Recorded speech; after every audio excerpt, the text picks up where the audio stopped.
that you're going to say to each other right now are promises. As I mentioned, there'll be some tough days in marriage. There'll be some days when your mate makes you angry or sometimes confused. You remember these vows, these promises, because they're promises that can last a lifetime.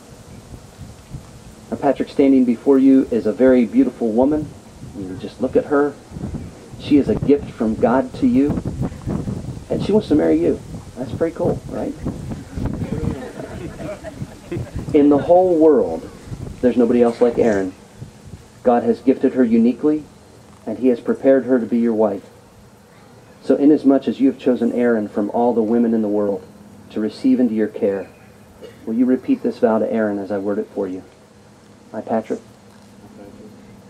take you, Erin, to be my wife, to have and to hold, from this day forward, for better, for worse, for richer, for poorer, in sickness and in health, to love and to cherish, until we are separated by death. As God is my witness, I give you my promise. Now, Erin, before you stands a man who loves you very much. He cleans up all right, doesn't he?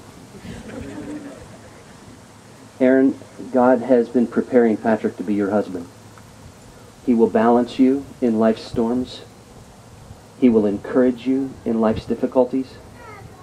And so inasmuch as you've chosen Patrick from all the men in the world to receive into your care, will you repeat this vow to him, saying after me, I, Erin, take you, Patrick, to be my husband, to have and to hold,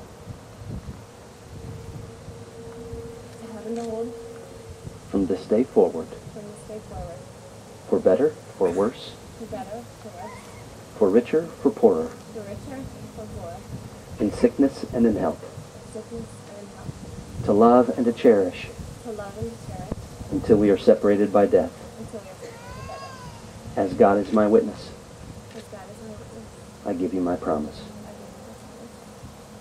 May I have the rings, please?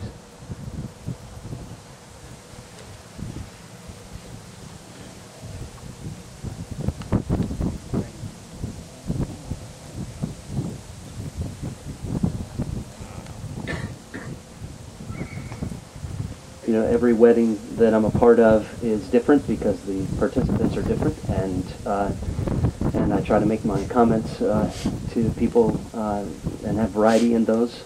But there are some things that we do that are the same in a lot of weddings. And I think the exchange of rings is one of the most beautiful parts of a wedding. You know, in the scope of everything in the world, these rings are pretty small, but their significance is large. They're made of a precious metal. That reminds us that love isn't cheap, love isn't common. They're made in a circle. That reminds us that our love isn't supposed to come to an end, it's supposed to be continuous. And so as you wear these rings, whether you're together or whether you're apart for just a little while, I hope they will always be reminders to you of the promises that you've made to each other today. Patrick, I want to take your ring and place it on the third finger of Erin's left hand and repeat this vow.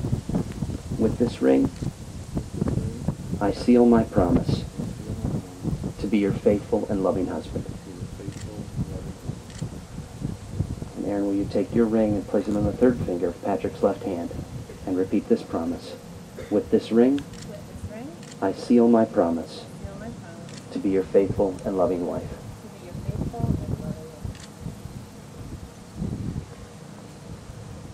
Well, before the wind got to them, there were 2 candles lighted behind me.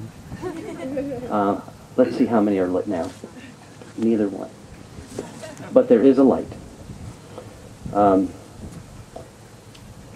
You know, your families came to light those outside candles, and they do that to represent your life to this moment.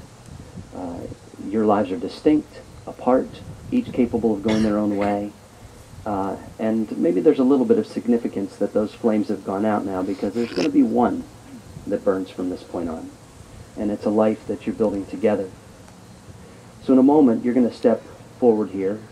You're going to take a light from the little tea light, and you're going to light that center candle together. And may that just be a reminder and a symbol of everything that we've talked about today. From this point on, may your joys and sorrows be shared. May your dreams be mutual. May it truly represent the blending of your two lives into one. I'll invite you to go this time.